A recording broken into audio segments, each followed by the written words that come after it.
नमस्कार। आप सभी प्रिय साथियों का मेरे इस डिजिटल प्लेटफॉर्म में मैं आनंद पारा सर हार्दिक स्वागत एवं अभिनंदन करता हूं।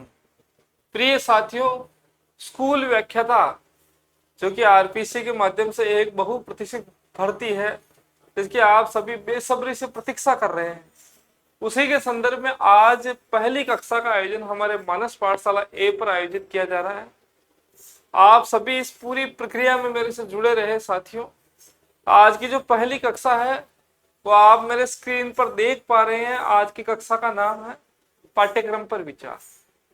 साथियों, जब भी आप किसी विषय को लेकर अपने अध्ययन को प्रारंभ करते हैं तो इस चीज के प्रति पूर्ण रूपेण आश्वस्त एवं सचेत हो जाए कि जिस भी भर्ती प्रक्रिया का आप अध्ययन कर रहे हैं, सबसे पहले आपके मस्तिष्क में उस भर्ती प्रक्रिया के पाठ्यक्रम को लेकर एक निश्चित अधिसंरचना का निर्माण हो जाना चाहिए।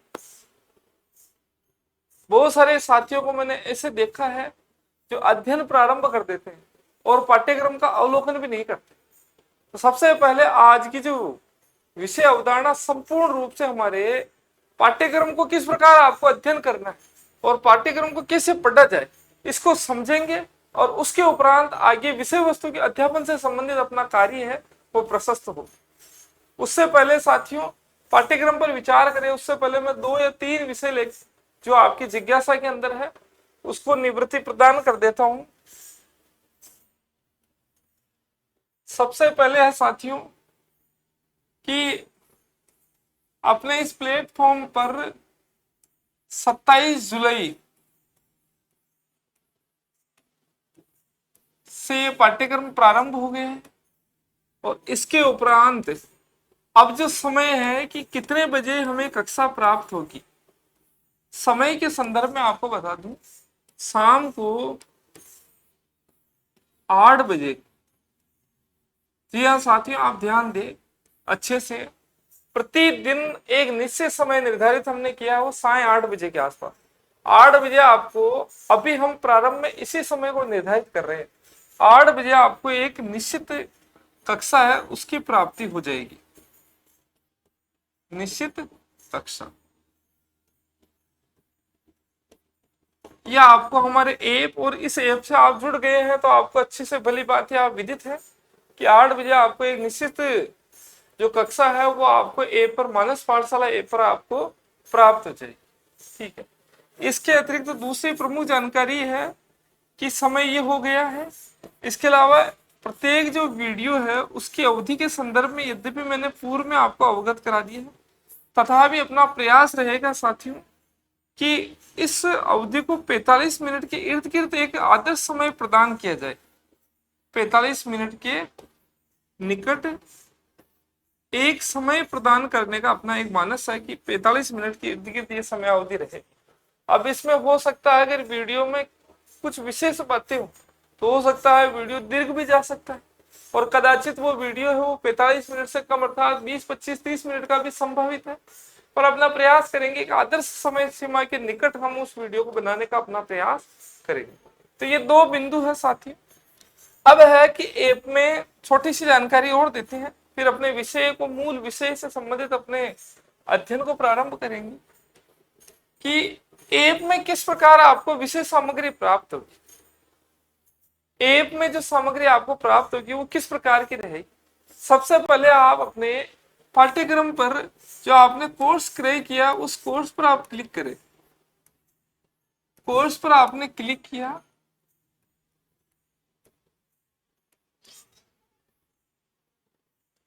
कोर्स पर क्लिक करने के बाद में साथियों जैसे आप आगे बढ़ेंगे उसके उपरांत ऊपर की तरफ ऐसे करके 3-4 फोल्डर बने हुए रहेंगे। इस प्रकार इसमें कुछ नाम लिखे हुए रहेंगे। एक जो फोल्डर होगा उसमें आंग्ल भाषा के अंदर कंटेंट लिखा हुआ रहेगा। उस कंटेंट के अंदर आपको क्लिक करना है और जैसे ही आप इस पर क्लिक करेंगे उसके नीचे आपको अलग अलग प्रकार के जो फोल्डर है वो मिल जाएंगे और उन अलग अलग फोल्डरों में जैसे आपको सबसे पहले जैसे हिंदी साहित्य का इतिहास, अपना जो पाठ्यक्रम है उसी के अनुरूप ये फोल्डर बनते जाएंगे और आपको मिलते जाएंगे। हिंदी साहित्य का इतिहास, ये इस प्रकार आपको फोल्डर मिलेगा। इसके अतिरिक्त जैसे अपने पाठ्यक्रम में हिंदी व्याकरण है तो आपको ये फोल्डर मिलेगा हिंदी व्याकरण।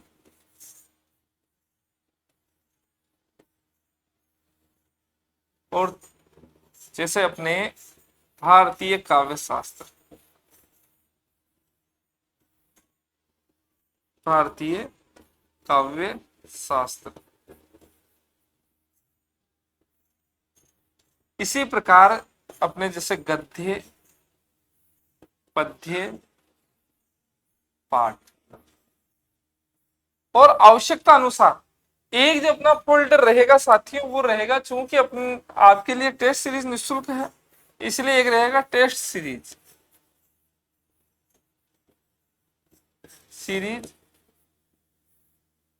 ये इस प्रकार एक क्रम रहेगा जिसमें आपको विषय वस्तु प्राप्त होगी। अब यहां विषय उभरता है साथियों की अब मेरे को जैसे समय मिलेगा वैसे वैसे मैं वीडियो बनाता जाऊंगा और उन वीडियो को मैं जैसे हिंदी साहित्य के इतिहास से हम अपने अध्ययन कार्य को प्रारंभ करेंगे। सबसे महत्वपूर्ण और सबसे अधिक समय का जो निवेश होता है वो हिंदी साहित्य में होता है। और वर्तमान में जो पाठ्यक्रम में जिस प्रकृति में जिस अनुरूप परिवर्तन हो रहा है उसको दृष्टिपात रखते हुए हम हमारे विषय की रचना पूर्ण रूपेण मूल पुस्तकों पर आधारित करेंगे। हो सकता है विषय सामग्री कुछ मात्रात्मक दृष्टिकोण से अधिक हो जाए, हो सकता है गुणवत्ता में अधिक वृद्धि करने के लिए मात्रा है वो 100% अधिक वृद्धि होगी, किंतु मैं यह दावे के साथ कह सकता हूं साथियों जो विषय वस्तु में आपको उपलब्ध कराऊंगा उस विषय वस्तु के अध्ययन करने के उपरांत आपको शेष अन्य विषय वस्तु के संदर्भ में अधिक विचार नहीं करना पड़ेगा। और ये विषय वस्तु ऐसी रहेगी जैसे एक ही प्रकार की विषय वस्तु से आप संपूर्ण प्रकार से आप अपने अध्ययन को है वो संपन्न कर सकेंगे। तो ये साथियों ये प्रक्रिया रहेगी अपने। अब ये जैसे संभव है हिंदी साहित्य का मैंने प्रारंभ कर दिया और मुझे लगा कि आपके जो परीक्षा की तिथि है वो निकट है और पाठ्यक्रम को थोड़ा विलंब हो रहा है, हो सकता है मैं हिंदी व्याकरण को प्रारंभ कर दूं, उसमें एक वीडियो इसमें और एक वीडियो इसमें दोनों में डालने लग जाऊं, उसके आपको पूर्व में सूचना प्रदान कर दी जाएगी। क्या आप इनमें फोल्डरों में जब भी आपको समय मिले आप देखते जाना। और इस चीज का आप ध्यान रखिए साथियों जो मैं कक्षाएं लिख रहा हूँ कक्षाओं का आयोजन कर रहा हूँ मैं चाहूँ तो संपूर्ण रूप से इनको पीपीटी के माध्यम से भी अध्ययन करा सकता हूँ। तो जब मैं लिख रहा हूँ तो आपसे मैं आशा करूंगा साथियों आप भी इनको लिखिए। आप लिखेंगे, सुनेंगे और देखेंगे, तीनों प्रकार की क्रियाएं एक साथ संपन्न होगी। बहुत सारे साथी ऐसे सोचते हैं कि हमें नोट्स प्राप्त हो जाए। साथियों नोट्स पूरे सभी भर्ती प्रक्रियाओं को लेकर बाजार में चाहे टेलीग्राम चैनल पर असंख्य उपलब्ध है। आप किसी भी नोट्स को ले सकते हैं, नोट्स में कोई ज्यादा अंतर थोड़ी होता है। परंतु साथियों जो मेरे बोलने की प्रक्रिया है, लिखने की प्रक्रिया है, आप भी उसको देखेंगे, बोलेंगे और लिखेंगे। इस प्रकार संपूर्ण प्रकार से आपके शरीर की जब इंद्रियां इसको आत्मसात करेगी तो साथियों आप बहुत अच्छे से आत्मसात कर पाएंगे, सीख पाएंगे। तो इस चीज का आप अच्छे से ध्यान रखिए, जो मैं लिखाऊंगा उसको आप लिखें, अच्छे से लिखें, समझें, मनन करें। जब आप लिखे तो इस चीज का अच्छे से ख्याल रखें कि वो लिखी हुई चीज पर आप पूर्णतः आपकी दृष्टि आबद्ध हो, आप 100% उसके लिए आपने समर्पण भाव रख दिए। ऐसा नहीं कि आप मशीन की भांति आप लिख रहे हैं, आपका मस्तिष्क अस्थिर है या उदासीन हो रखा है जिसके अंदर किसी भी प्रकार की कोई विचार नहीं, केवल हाथ लिखने का कार्य कर रहा है, ये भी क्रियाएं गलत है। आप लिख रहे हैं तो जो शब्द आप लिख रहे हैं वो हो सकता है आपकी जुबान से हल्का हल्का का आप खुद के भीतर ही उसको अनुभूत करते जाए बोलते लिखते से। ये प्रक्रिया अध्ययन की चलती रहनी चाहिए। आपकी ऊर्जाएं इस श्यामपट पर रहनी चाहिए और श्यामपट की ऊर्जाएं आपके हाथ में जानी चाहिए और हाथ से आप बहुत अच्छे से तल्लीनता से उसको लिख पाए, समझ पाए। ये सारी प्रक्रिया आप अध्यो अंत तक इस प्रक्रिया का अनुकरण करें साथियों, तब जाके चीजें बहुत सरल और सामान्य हो जाएगी। जब इस पाठ्यक्रम को आप बहुत अच्छे से अध्ययन कर लेंगे तो मैं दावे के साथ कह सकता हूं एक बार पढ़े हुए इस पाठ्यक्रम से आप चाहे किसी भी भर्ती प्रक्रिया हो उससे संबंधित सभी प्रकार के जो विषय है वो आपके बहुत स्पष्ट हो जाएंगे। हम यहाँ संकेतों के माध्यम से और समझ के माध्यम से, ये साथी आप ध्यान दें, ये फोल्डर मैंने बता दिया है, विषयों को आगे बढ़ाते हैं। अपना जो अध्ययन है वो साथियों हर प्रकार से समझ और संकेत, इन दोनों क्रियाओं को साथ में समेटते हुए आगे बढ़ेगा। अर्थात हम अधिकाधिक जो हमारा प्रयास रहेगा समझने के आधार पर, जो विषय वस्तु है उसको समझे। सबसे पहला अपना ध्येय रहेगा साथियों, जिस विषय वस्तु को हम लिख रहे हैं उस विषय वस्तु को अच्छे से समझना, उसके प्रति हमारी समझ विकसित हो। ठीक है। और दूसरा हमारा विषय रहेगा कि हमें यदि आवश्यकता पड़े और जहां पर समझ का विषय नहीं, बहुत ज्यादा रट्टा मारने का विषय है, तो वहां पर संकेत अर्थात ट्रिक्स का सहारा भी हम लेंगे। ये हमारी प्रक्रियाएं रहेगी।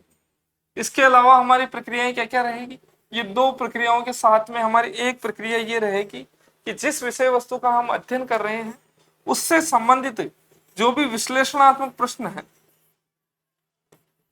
विश्लेषणात्मक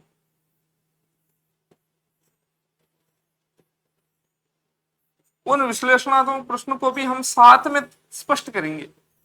साथ में हमारा ये जो हिंदी साहित्य का अध्ययन, इतिहास का अध्ययन करने के पीछे केवल एक ही उद्देश्य नहीं है कि हम केवल तथ्यों का, एकमात्र तथ्यों का अनुकरण करें। विश्लेषणात्मक सामग्री को इस प्रकार समझेंगे, चाहे 10 मिनट अधिक लगे, चाहे 15 मिनट अधिक लगे, चाहे 10 व्याख्यान अतिरिक्त लगे, किंतु हम कदापि हमारा ये प्रयास नहीं रहेगा कि तथ्यों मात्र से इतिहास का अध्ययन, इसका आशय ये कदापि नहीं है कि तथ्यों का स्मरण मात्र। हम तथ्यों के साथ में पूरे विश्लेषणात्मक प्रवृत्ति है उसका भी इसी पूरे प्रश्न पत्र के आलोक में हम अध्ययन करेंगे। और इसके अलावा तर्क और स्थापना के प्रश्न जितने भी आपके आजकल बनते हैं, तर्क और स्थापना के प्रश्न, ये प्रश्न हमारा प्रयास रहेगा इन सबको बहुत अच्छे से तैयार। ये तो है साथियों हमारे अध्ययन की प्रक्रिया के संदर्भ में एक सामान्य सी जानकारी जो मैंने आपको उपलब्ध कराई है। रही बात आपका किसी भी प्रकार से विषय वस्तु को लेकर कोई आपकी प्रश्नोत्तरी हो, इसका समाधान तो कुछ कक्षाएं में लाइव भी लेके आऊंगा। जब आपकी किसी भी प्रकार से मांग रहेगी, जब हमें आवश्यकता होगी, तो मैं बीच बीच में लाइव कक्षाएं भी लेता रहूंगा जब भी आवश्यकता रहेगी। पर साथियों मैं आपसे पुनः कहना चाहूंगा कि जितना हो सके आप रिकॉर्डेड कक्षाओं पर रहे। मैं कक्षाएं लूंगा, आपके रिकॉर्ड कक्षाएं डाल दूंगा, आप उसको अच्छे से देखिए, अपनी समय अवधि को अपने हिसाब से निर्धारित करें, उसमें समय अवधि अधिक कर सकते हैं। इसके अतिरिक्त दूसरा विषय है कि आप अपनी जो डाटा क्षमता उसको भी बहुत कम करके उससे आप अध्ययन कर सकेंगे। तो ये 2-3 फायदे उसमें होते हैं। आप अपनी सुविधा अनुसार समय का चयन कर सकते हैं। तो अगर मैं एक व्यक्ति के रूप में अगर मैं व्यक्तिगत अगर सलाह प्रदान करूं तो ज्यादा श्रेष्ठ रहती है रिकॉर्ड कक्षा। और ये लाइव की तरह है, एक निश्चित समय है उसमें आपको उपलब्ध हो जाएगी। ये पहला ही बैच मेरे द्वारा लिया जा रहा है, इसलिए इसमें किसी भी प्रकार से किंतु परंतु का कोई प्रसंग ही उद्भूत नहीं होता है। रही बात है किसी भी प्रकार से किसी प्रश्न को लेकर आपत्ति है तो आप प्रयास कर सकते हैं। हमारे एक समूह बना रहेगा मानस पाठशाला ऐप पर। उस मानस पाठशाला ऐप के उस समूह में आपकी जो स्कूल व्याख्याता या वरिष्ठ अध्यापक का जो पाठ्यक्रम है उसी के नाम से एक बिंदु बना हुआ रहेगा, एक फोल्डर बना हुआ रहेगा। उस फोल्डर के अंदर एक ग्रुप समूह बना रहेगा। उस समूह के अंदर आप अंदर जाएंगे, उसमें सभी विद्यार्थी जैसे जैसे कोर्स से जुड़ते जाएंगे उसमें वो स्वतः ही जुड़ते जाएंगे उस पाठ्यक्रम से। जैसे पाठ्यक्रम से जुड़े उस समूह में वो स्वतः जुड़ जाएंगे और उसमें आप किसी भी प्रकार की प्रश्नोत्तरी कदा भी आप कर सकते हैं, कभी भी आप कर सकते हैं। किसी भी प्रकार बेरोक टोक नहीं, कोई रोक टोक उसमें नहीं है। सभी प्रकार से बेरोक टोक आप उसमें अपने प्रश्नोत्तरी को कर सकते हैं। इसके अतिरिक्त अधिक शंकाएं होने पर, अधिक समस्याएं होने पर इससे संबंधित लाइव कक्षाओं में आपको उसका समाधान भी कर दिया जाएगा। क्या हो सकता है 2-3 वीडियो डालने के बाद में अगर कोई आपकी प्रश्नोत्तरी आई तो उससे आगे वाले वीडियो में 2 या 3 वीडियो के बाद में उसमें इस वीडियो के अंदर आपकी उन समस्याओं का समाधान कर दिया जाएगा। ये तो रही साथियों एक सामान्य सी जो जिज्ञासाएं हैं किसी भी विद्यार्थी में जो उद्भूत होती है। ये जो जितना भी लिख रहे हैं इसके लिए अपन सफेद ये बोर्ड है उसका उपयोग करेंगे ताकि इसमें लिखी हुई जो जितने भी विषय वस्तु है, ये विषय वस्तु को मैं आपको पीडीएफ के रूप में आप साझा कर दूंगा ऐप पर। और वहां से आप कभी भी इनके नोट्स वगैरह बना सकते हैं या इनके प्रिंट भी निकालना चाहे तो मुझे कोई आपत्ति नहीं है। पर प्रिंट बहुत लंबा पड़ जाएगा, तो आप चाहे तो लिख सकते हैं। क्योंकि सफेद बोर्ड इसीलिए अधिक से अधिक उपयोग करने का अपना प्रयास रहेगा कि प्रिंट निकालने में फिर वो जो पीछे का जो रंग है वो रंग है वो गहरा काला नहीं आएगा, और सफेद होने पर सफेद पृष्ठ पीछे आ जाएगा, और ये जो अक्षर है वो सही रूप में आपके सामने प्रकट होंगे। ये तो रही साथियों अपने सामान्य से जो आपकी जो जिज्ञासाएं है जो इस पाठ्यक्रम को लेकर उससे संबंधित प्रश्न होते हैं। अब अगला है आज का जो मुख्य है साथियों, पाठ्यक्रम पर विचार। इस पर आज हम आते हैं।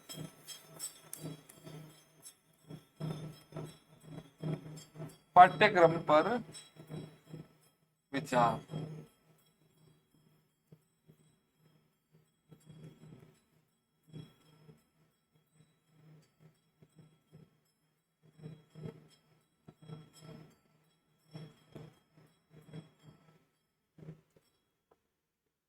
सबसे पहले साथियों इस चीज को आप अच्छे से ध्यान दें, आपका जो पाठ्यक्रम है वो आप अच्छे से याद कर ले। उस पाठ्यक्रम को एक दिन का समय दे, 2 घंटे का समय दे, अच्छे से उसकी बाल की खाल निकाले, अर्थात अच्छे से पढ़े।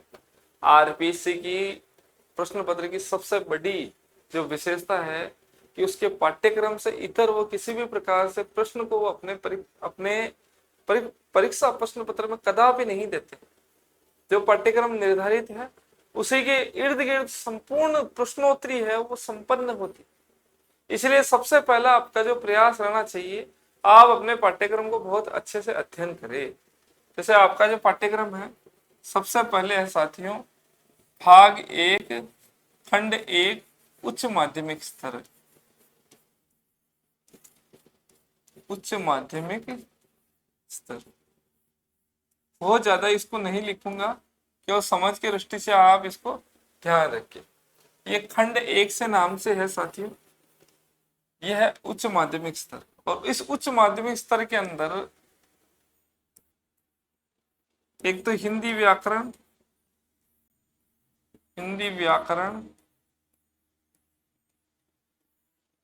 और दूसरा आता है अपने विषय अभिव्यक्ति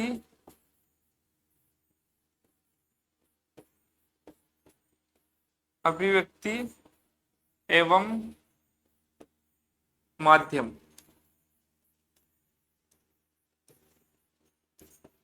ये जो अपना उच्च माध्यमिक स्तर का जो पाठ्यक्रम है वो 2 भागों में विभक्त मान सकते हैं हम।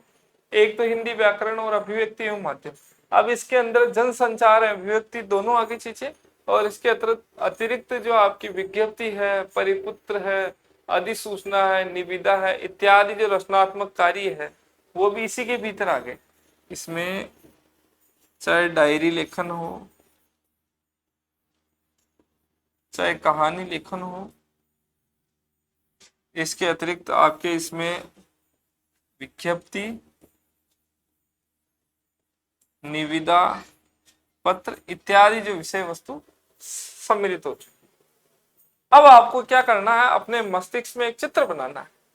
चित्र कैसे बनाना है? जिस प्रकार को चित्रकार अपने चित्र बनाता है उसका एक दृश्य। जैसे मैंने बोला गाय, आपके मस्तिष्क में चित्र उभर जाता है गाय। मैंने बोला बस, तो आपके मस्तिष्क में एक चित्र उभर जाता है बस।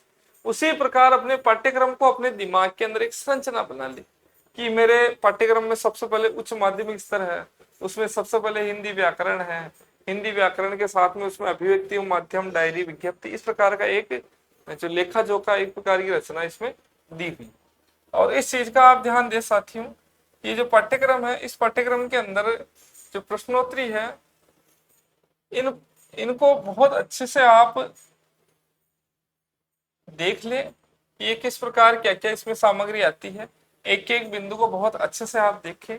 हिंदी व्याकरण के संधि है, समास है, उपसर्ग है, प्रत्यय है, पर्यायवाची शब्द है या भिन्नार्थक शब्द है इत्यादि जो आपके पाठ्यक्रम संलग्न है उसको अच्छे से देख लें। ये तो हो गया आपके। अब इसमें जो पाठ्यक्रम है इस पाठ्यक्रम के अंदर लगभग साथियों आप ध्यान रखें कि लगभग 34-35 प्रश्नों की आवृत्ति रही है। पिछले 34 से 35 प्रश्न लगभग मैंने देखा है अच्छे से पाठ्यक्रम, तो ये 34 से 35 प्रश्न आए हैं। अब इसमें ये अ भाग है, अ भाग को हम 2 भागों में हमने विभाजित किया। उच्च माध्यमिक स्तर अ भाग के अंदर हिंदी व्याकरण, अभिव्यक्ति माध्यम, डायरी, लेखन। ये हो गया। इसको हम चाहे तो इस प्रकार उप विभाजन और कर सकते हैं। अब इस उच्च माध्यमिक स्तर के अंदर ही एक आता है अपने भारतीय काव्य शास्त्र, और ये है भाग भारतीय काव्य शास्त्र।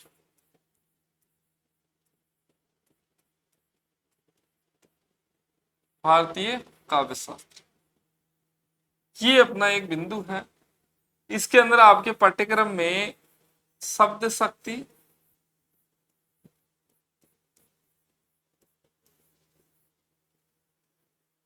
शब्द शक्ति के अतिरिक्त अलंकार,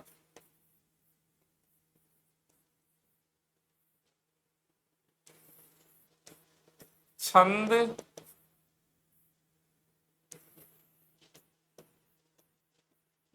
रस निष्पत्ति,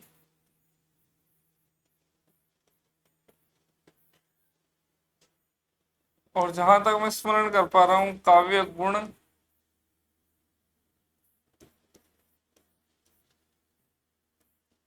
इसी प्रकार ये रस या रस निष्पत्ति इस प्रकार का उल्लेख है। तो ये पाठ्यक्रम आप बहुत अच्छे से याद कर लें। इसमें से जो पाठ्यक्रम में साथियों लगभग इसमें से 15-16 प्रश्न आए थे पिछली बार, 15 से 16 प्रश्नों की आवृत्ति रही थी। अब आपके दिमाग में एक चित्र बन गया है कि मुझे उच्च माध्यमिक स्तर के अंदर 15-16 प्रश्न तो लगभग इसमें से आए हैं। मुझे अलंकार पढ़ना, शब्द शक्ति बनना, छंद बनना, रस निष्पत्ति, एक प्रकार का आपके एक आंकड़े दिमाग के अंदर ये शब्द आपके बहुत अच्छे से सुसज्जित हो जाने चाहिए। ये होने के उपरांत साथियों अब आता है अपना दूसरा भाग है, जिसमें है स्नातक स्तर।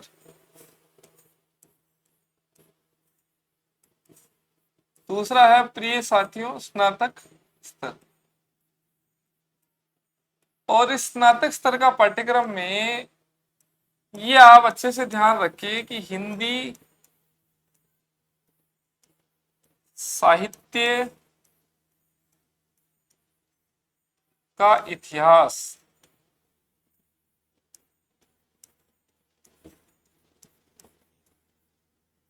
अब हिंदी साहित्य के इतिहास में क्या क्या आता है, किस प्रकार आता है, अगर आप में से पूर्व में भी बहुत सारे विद्यार्थियों ने अगर परीक्षा दे रखी है तो इसके अंदर लगभग 50 प्रश्न के इर्द गिर्द अभी आए थे।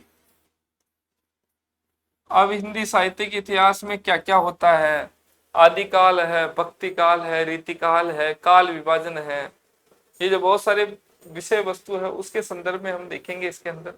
तो इसके अंदर हिंदी साहित्य के इतिहास में एक संरचना आपके दिमाग में बन जानी चाहिए कि हिंदी साहित्य के इतिहास में क्या क्या पढ़ा जाता है।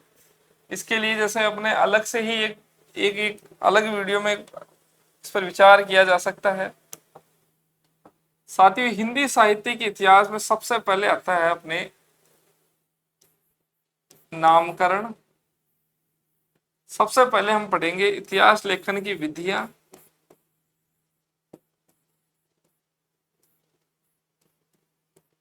नामकरण, प्रमुख ग्रंथ। प्रमुख ग्रंथ ये परंपरा कब से चल पड़ी इसके बारे में हम अध्ययन करेंगे। और इसके अतिरिक्त है प्रमुख ग्रंथ काल विभाजन। काल विभाजन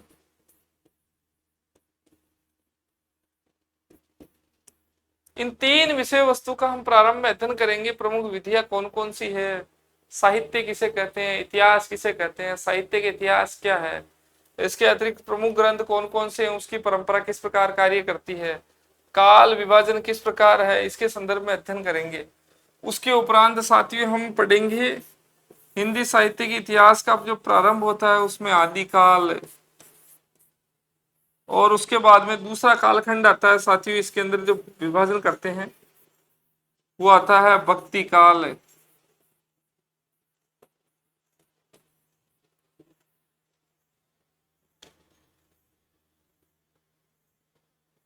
तीसरा जो आता है साथियों अपने आता है रीतिकाल। ये तीसरा भाग है। और चौथा आता है साथियों आधुनिक काल। आधुनिक काल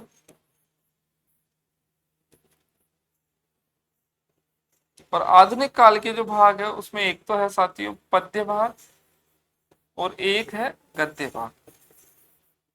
तो इस प्रकार हम इस पूरे इतिहास के अंदर, हिंदी साहित्य के इतिहास में, ये जो पूरा आंकड़ा, ये पूरा जो लेखा जोखा, इसका हम अध्ययन करेंगे। लगभग 50 प्रश्न यहाँ से आते हैं। इन प्रश्नों को आप बहुत अच्छे से तैयार कर ले साथियों, कि किस किस प्रकार क्या क्या प्रश्नोत्तरी रहती है, उसको आप अच्छे से ध्यान रख लेंगे। ये एक दिमाग के अंदर एक संरचना बैठ जानी चाहिए कि आदि काल में क्या, इसमें विधियां, प्रमुख ग्रंथ, काल विभाजन, आदि काल पढ़ना है, भक्ति काल पढ़ना है, रीति काल पढ़ना है, आधुनिक काल के अंदर पद्य और गद्य, और इसके लगभग 50 प्रश्नों के इर्द गिर्द आपके आए थे। अब है इसके उपरांत तीसरा जो भाग है उसमें आता है आपके स्नातकोत्तर स्तर।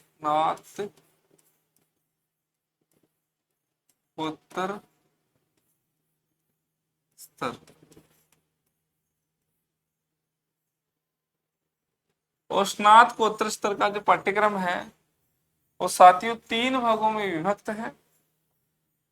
इसके अंदर सबसे पहले है काव्य शास्त्र,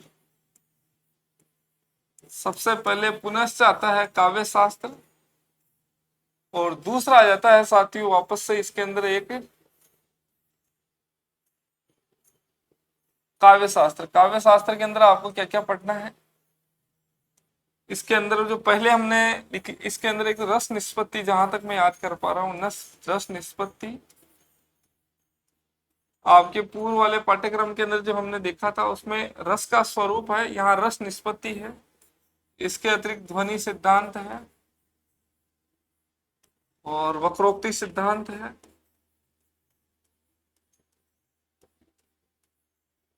साधारणीकरण का सिद्धांत है, और लॉन्जाइनस का उदात्त सिद्धांत है, अरस्तु का सिद्धांत है, जहां तक स्पष्ट है एक तो अरस्तु का सिद्धांत है, और मनोविश्लेषणवाद है,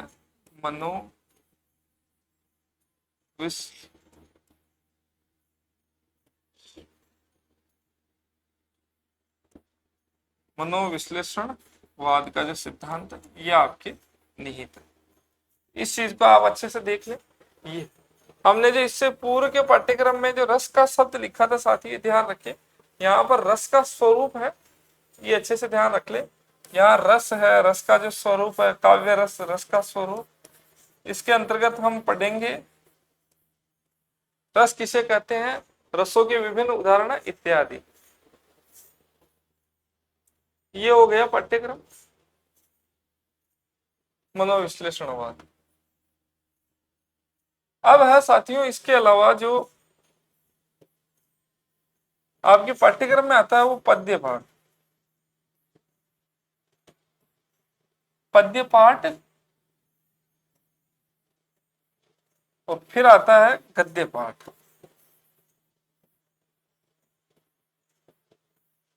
पद्य पाठ अर्थात है जो तुलसीदास जी है, कबीर दास जी है, बिहारी है इत्यादि के जो मूल जो रचनाएं संलग्न है, कबीर ग्रंथावली इत्यादि का हम पद्य पाठ के अंतर्गत अध्ययन करेंगे। और गद्य पाठ के अंदर कुछ कहानियां लगी हुई है, एक दो निबंध है आचार्य रामचंद्र शुक्ल के, तो इनका हम निबंध है, कहानियां हैं, और भी कुछ अलग सामग्री, उसका हम अध्ययन करेंगे।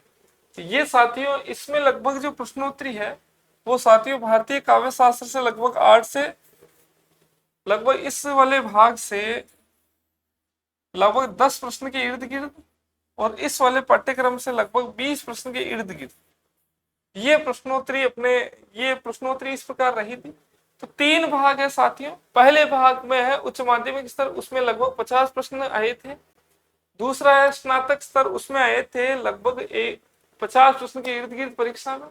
और तीसरा जो भाग है आपका वो स्नातकोत्तर स्तर है, और इसके अंदर ये जो 30 प्रश्न इस प्रकार आए थे, लगभग 130 प्रश्न के इर्द गिर्द का ये प्रश्न पत्र रहा था। बाकी जो अन्य प्रश्न थे वो मनोविश्लेषणात्मक अर्थात मनोविज्ञान से संबंधित थे। तो ये कुछ कच्चा चिट्ठा है साथियों, जो पाठ्यक्रम के संदर्भ में एक सामान्य सा हमने प्रयास किया था कि पाठ्यक्रम किस प्रकार आया था, उसमें प्रश्न कैसे थे, क्या थे, उसके बारे में हम जैसे जैसे विषय वस्तु का अध्ययन करेंगे उस अनुरूप है वो आगे बढ़ते जाएंगे। तो एक बार इसको देखिए, सबसे पहले है उच्च माध्यमिक स्तर।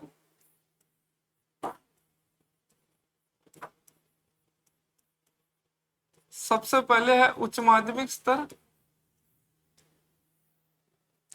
और दूसरा है साथियों स्नातक स्तर, और तीसरा है स्नातकोत्तर स्तर।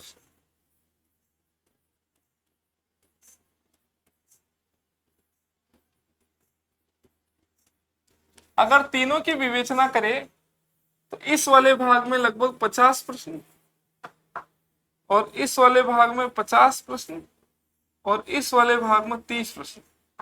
ऐसे करके ये अगर ये 130 प्रश्न पत्र का 130 प्रश्नों का ये एक प्रश्न पत्र है, जिससे संबंधित ये प्रश्न पत्र बना है साथियों। तो आप इस पूरी प्रक्रिया में मेरे से जुड़े रहे साथियों। ये एक महत्वपूर्ण कक्षा, आप इसको बहुत अच्छे से देखें, समझे और पाठ्यक्रम को बहुत अच्छे से अध्ययन करें। पाठ्यक्रम के एक एक बिंदु पर बहुत अच्छे से दृष्टि डालें, उसको समझे, उसको चाहे तो लिख भी सकते हैं, समझ भी सकते हैं कैसे क्या विभाजन हो रहा है। आपके मस्तिष्क के अंदर पाठ्यक्रम को लेकर बहुत अच्छे से एक छवि बन जानी चाहिए। अब हमारी जो अगली कक्षा अर्थात कल जो मैं कक्षा अपलोड करूंगा वो किससे संबंधित रहेगी, वो हम सबसे पहले प्रारंभ करने जा रहे हैं इस स्तर से। ये है स्नातक स्तर।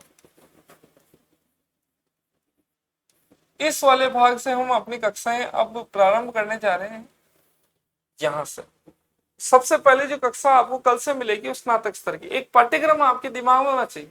मैं सबके लिए हो सकता है बहुत सारे साथियों ने पूर्व में भी अध्ययन किया हो, तथापि चूंकि यहाँ पर ऐसे विद्यार्थी भी जुड़े हुए हैं जो प्रथम बार अपने अध्ययन को प्रारंभ करेंगे, तो मेरा दृष्टिकोण वहीं से प्रारंभ होगा। हाँ, पर जैसे जैसे विषय आगे बढ़ेगा वैसे वैसे नए संकल्प, नए विकल्प और नए विषय वस्तु आपको मिलती जाएगी। तो स्नातक स्तर के पाठ्यक्रम से हम प्रारंभ करेंगे और अपनी जो कक्षा प्रारंभ होगी वो हिंदी साहित्य से प्रारंभ होगी। आप सभी को मैं शुभकामनाएं प्रदान करता हूँ। इस पूरी प्रक्रिया में आप जुड़े रहे, पूरे तन मन और लगन से आप अध्ययन करते रहे। धन्यवाद, नमस्कार।